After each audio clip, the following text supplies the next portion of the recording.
Hello, welcome to Pub Football with Miles and Jimmy as we head into the Premier League winter break. Not many games this weekend, only the 4. So when they say winter break, it's not just a complete league shutdown. They've spread the games over 2 weekends. So the one round over 2 weekends. That means there's 4 games this weekend, and I think it must be 6 games next weekend. Can I say already? I'm already looking forward to next weekend's games.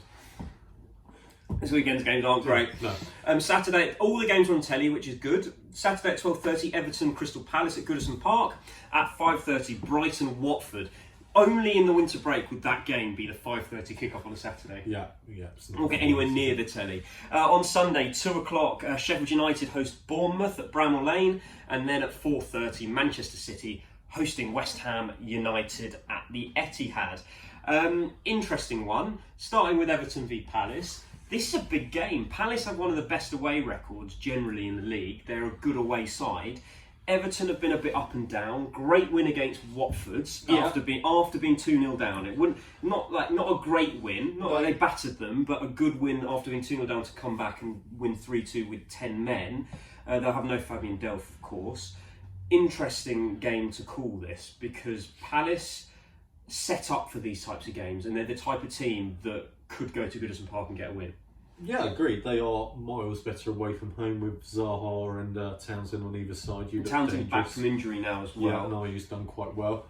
As I did say just before we started filming, they are going to go either way, aren't they, Palace? They're either going to be dragged into it or they're going to plain sail and just walk away. They're about 4 spots above the relegation zone, They 5 are. spots. They're 6 points off the relegation zone now. This Palace team, who we've all, at the start of the season, we thought were going to go down, but have really played quite well in terms of results. They've got good results. They seemed safe. And this crazy Premier League season, all of a sudden, 2 losses on the bounce, they're going to be right in the relegation fight. 2 wins on the bounce, and they'll be up challenging for Europe.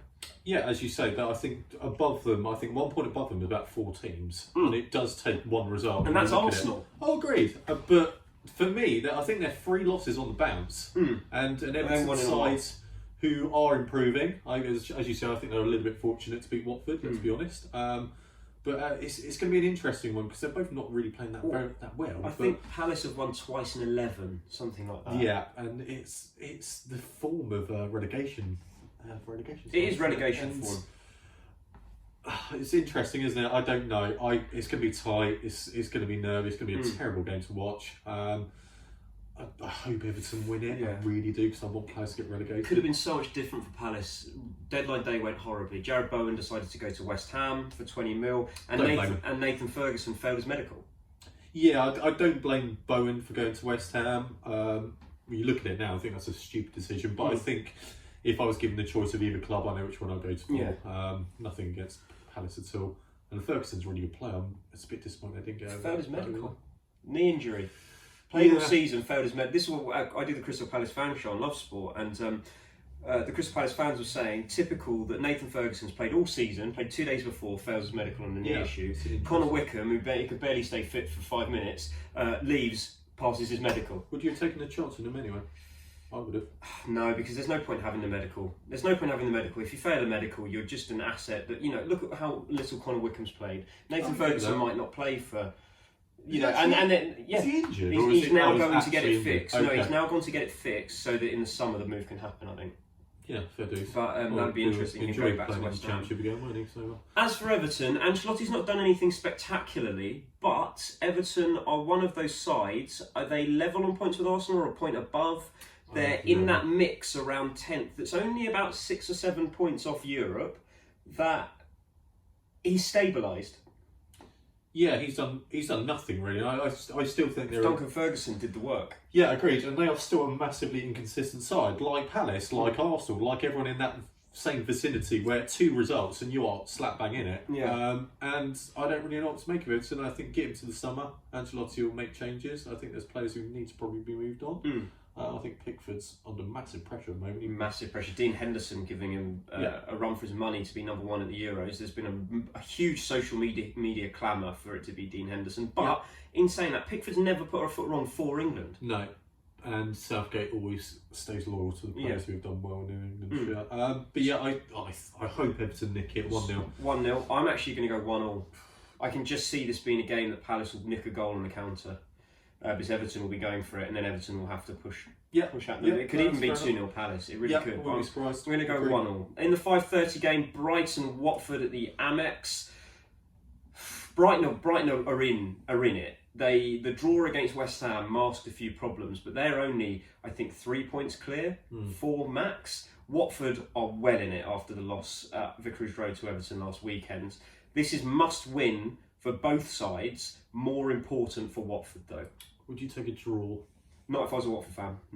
No. Watford need to do better than draw, because this is the team. You know, West Ham are rounded about. Bournemouth seem to be improving.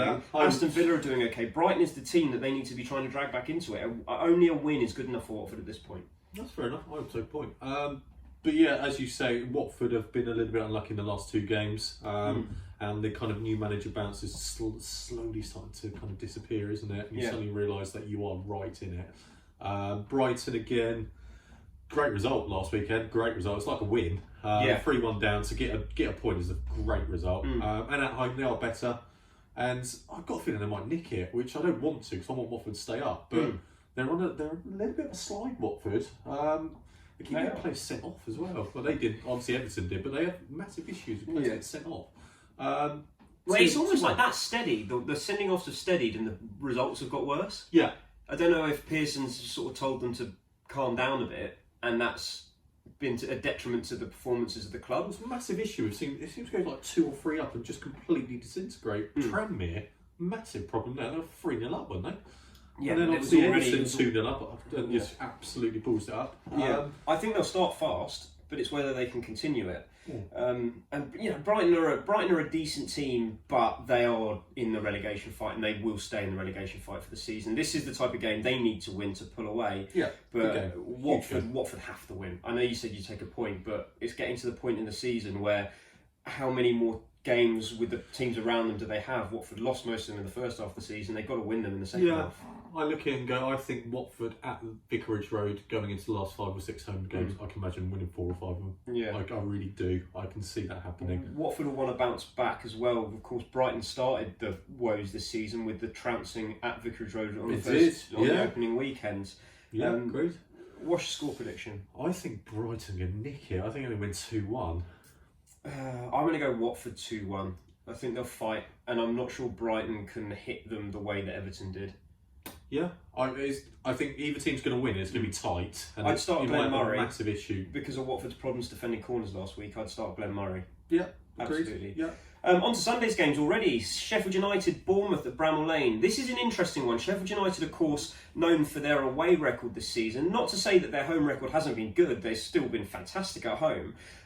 Bournemouth have, I'm not going to say turned a corner, but they've had a little bit of an upturn in fortunes over the last few weeks. They've won, I think, they might even won 3 on the bounce all of a sudden, and they've pulled out of the relegation zone. Again, Bournemouth need to keep winning. Sheffield United, to be honest, I don't think any of their fans would have expected Europe, and I don't think any of their fans will be that gutted if they don't get it, but they are aiming for it. They're even aiming for the top 4 at this point. Oh, agreed. They are very, very consistent, and they are just getting the points in the games. Yeah, they're just doing a really good job. I think Bournemouth are going to win. I think Bournemouth are going to do what a kind of experienced Premier League team will do and just about get enough. Sheffield United. They aren't great at home, Sheffield United. I think you can get them. Southampton won there. A few teams won. Newcastle won there. I think you've got half a chance. Sheffield United were poor last weekend. They were the worst team against Crystal Palace. It took the Gaeta drop for them to take a win. But, you know, they had that against Liverpool when Dean Henderson dropped one over the line. What goes around comes around. I still think Sheffield United have too much. I think Bournemouth are a counter-attacking side. I think it's going to play right into their hands, to be honest. And I can depends who they start. Oh, agreed. Obviously, Solanke should be nowhere near the football pitch. But yeah, even there were signs that should be a steward. There were signs that Fraser was coming back to it a little bit last week, which is good. And obviously, Aki's played and scored, and there are signs for Bournemouth. Red card though, Jefferson Lerma. That's a big miss. Yeah, but he's 23 yellow cards in sort of. Yeah, but it's still a big miss because he's one of the better players. But you can put someone else in there. Okay. I'm 2-1 away. I think they might nick it. I'm going to go the opposite. I'm going to swap that round, go 2-1 at home to Sheffield United. And then 4:30, a wounded Manchester City hosting West Ham at the Etihad. This is a Manchester City team that I think have lost 3 on the bounce, actually. Have they? No, they drew. They drew with Palace. Did they win after that? And then they lost to Man United and they've lost to Spurs. Yeah, sounds about right. They won one in between Palace and United. Potentially, yeah. But they are, they're two really poor sides at the moment. It's not been good. Liverpool's gap just keeps being extended. Man City should still have too much for West Ham, who are terrible. Yeah, it's probably the most out of form sides in the league at the moment, in a sense, really, isn't it? Not, I wouldn't quite say it was Man City is still in the top 4 in the top 4 guy. Get that, but even so, it is a wobble for City. They aren't playing very well. There are rumblings of what Guardiola is going to do in the summer. I completely understand. Poch might be lined up. Yeah, and I don't think that's a bad thing. And as you say, West Ham are just an absolute debacle at the moment. It's quite funny to watch. And I can't see them getting anything out of the game either. No, I don't think they'll have enough. They're too slow in the midfield. This Man City team will just dominate that midfield and they will pick them apart. Diop's a good centre-back. Bonner has got a mistake in him. They're too dynamic. They are too dynamic and they've been very wasteful in the last few weeks. It wouldn't even surprise me to see Guardiola make a few changes. It wouldn't surprise me. I think Mahrez will keep his spot. It wouldn't surprise me to see Bernardo Silva and maybe even Phil Foden brought in just because the players at the top haven't been performing. I wouldn't be surprised if Raheem Sterling's on the bench this weekend. I don't think it's not due to the lack of creating chances. No. It's the fact they're not being taken. And as you say, Sterling's been awful for weeks now. Yeah. It's no issue of taking him out for a couple of weeks. It might do him good. It just freshen it up a little bit. As you say, Mahrez has been great this year. Don't know where that's come from, but I'm pleased to see him playing well. Well, he was always a good player. He just, he was integrating last season. He's never really had a chance, has he? Yeah. I expect West Ham to be steamrolled. Absolutely steamrolled. Really? 4-5. I want them to go down. I think they're an absolute debacle side at the moment. Yeah. And they really are. Buying Jarrod Bowen for 25 million and then his first game is away at City. Fair play to him. I wish him the best. Good luck. Good luck. It's Liverpool next as well, so enjoy that. Yeah, they've got Arsenal after that, and I think they've got Spurs coming up as well. And Wolves. Wolves being the so-called easy game they've got, it's going to be a They could be second bottom by... They could be bottom. Yeah. Norwich are only... The thing about Norwich is they're only 7 points adrift of safety.